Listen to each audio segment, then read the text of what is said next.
Assalamualaikum warahmatullahi wabarakatuh. Saya Safar Amara dengan NIM 2107050085. Jadi pada kali ini saya akan menjelaskan materi tentang social engineering.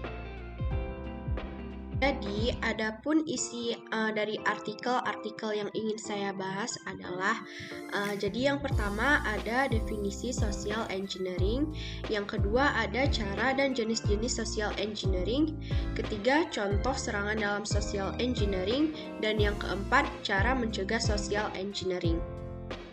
Definisi social engineering dikutip dari Kaspersky, social engineering atau rekayasa sosial adalah sebuah teknik manipulasi yang memanfaatkan kesalahan manusia untuk mendapatkan akses pada informasi pribadi atau data-data berharga.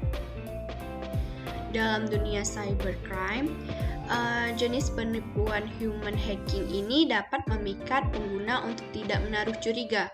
Pengguna dapat dengan mudah mengungkapkan data, menyebarkan infeksi malware, dan memberikan akses ke sistem yang terjaga. Serangan seperti ini dapat terjadi secara online, langsung, dan melalui interaksi lainnya yang sulit untuk diduga. Umumnya, rekayasa sosial memiliki dua tujuan spesifik, yakni untuk menyabotase dan mencuri. Dikarenakan penipuan ini didasarkan pada manipulasi psikologis, strategi serangan akan dibangun berdasarkan cara korban berpikir dan bertindak. Dengan demikian, serangan manipulasi psikologis ini sangat berguna untuk mengelabui dan memengaruhi perilaku korban. Setelah memahami apa yang memotivasi setiap tindakan korban, penyerang dapat menipu dan memanipulasi korban secara efektif dan tanpa beban. Selain itu, para penyerang juga dapat mengeksploitasi minimnya pengetahuan korban terkait dunia teknologi. Berkat perkembangan yang pesat, banyak konsumen dan karyawan perusahaan yang tidak menyadari ancaman-ancaman baru, seperti drive-by download. Calon korban juga mungkin tidak menyadari nilai penuh dari data pribadi, seperti nomor telepon dan informasi pada kartu identitas mereka. Akibatnya, korban kehilangan data pribadi karena tidak paham mengenai cara terbaik untuk melindungi diri mereka dari serangan-serangan tersebut. Selanjutnya ada cara kerja dan jenis-jenis social engineering. Sebagian besar serangan rekayasa sosial akan mengandalkan komunikasi aktual antara penyerang dan korban. Para penyerang biasanya akan memotivasi korban untuk berkompromi daripada menggunakan metode dan peralatan canggih untuk membobol cyber security mereka. Cara kerja serangan juga sangat terstruktur dan tidak berantakan. Menurut CSO Online, cara kerja social engineering adalah seperti berikut ini. Yang pertama, penyerang merencanakan strategi dengan mengumpulkan informasi tentang latar belakang dan tempat kerja korban.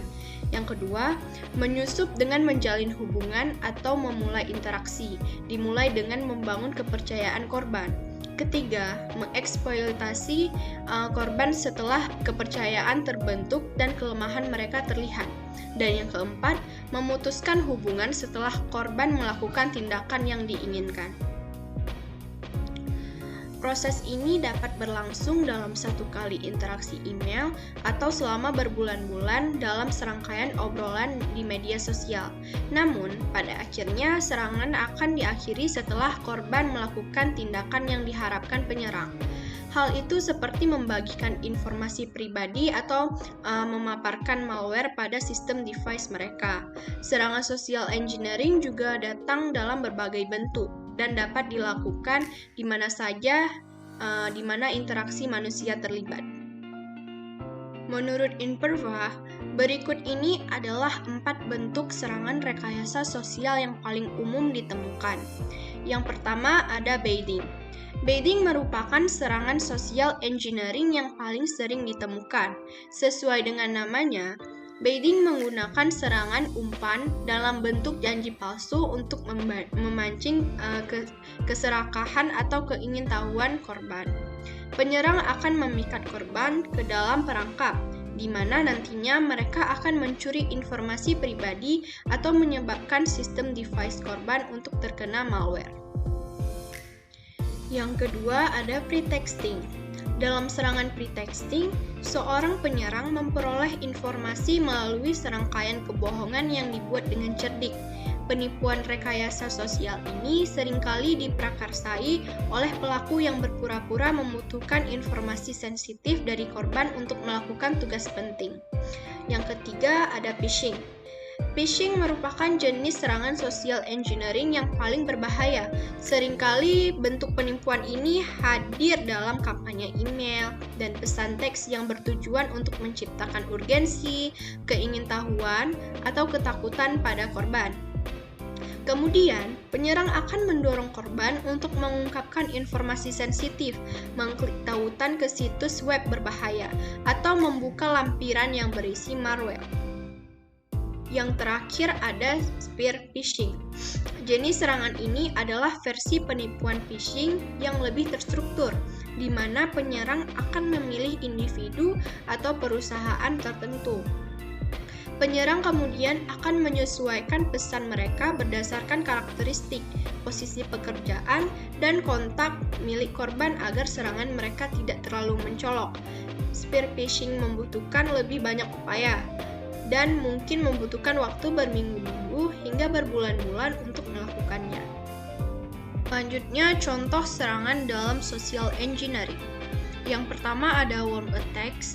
Worm attacks bertujuan menarik perhatian pengguna untuk mengakses link dan file yang telah terinfeksi. Contoh dari serangan ini adalah kasus worm bernama I Love You pada tahun 2000 di Filipina. Saat itu, serangan ini menargetkan email-email perusahaan di Filipina dan negara-negara lain seperti Hong Kong. Target akan menerima email berupa surat cinta yang berisi pesan cinta dan link. Saat link dibuka, maka worm atau serangan tersebut akan menyebar dan mengakses data pribadi penerima email. Kerugian ditaksir mencapai lebih dari 20 juta dolar Amerika Serikat atau setara dengan 303 miliar rupiah. Yang kedua ada peer-to-peer network attacks. Jaringan P2P juga sering menjadi incaran dari serangan dengan metode social engineering. Biasanya, serangan ini akan berisi virus Trojan dan muncul dalam bentuk file siap download dengan nama yang menarik perhatian. Contohnya, bisa dilihat seperti ini. Dua file tersebut berkaitan dengan perangkat serta aplikasi yang banyak digunakan oleh para pekerja. Berikut adapun artikel yang terakhir, yaitu cara mencegah social engineering. Dilansir dari MDSNY, cara-caranya cukup mudah, di mana pengguna device harus sadar akan bahaya yang mengancam data mereka. Berikut langkah-langkah jelasnya. Yang pertama, jangan mengklik tautan yang mencurigakan. Kedua, periksa kembali sumber situs yang ingin dibuka. Ketiga, hindari percakapan dengan orang asing. Keempat, hindari download dokumen yang tak dikenal.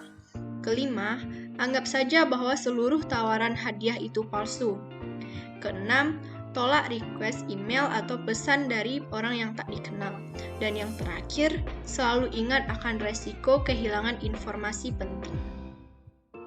Jadi demikian penjelasan materi tentang social engineering dari saya. Apabila ada kesalahan kata, saya mohon maaf. Wassalamualaikum warahmatullahi wabarakatuh.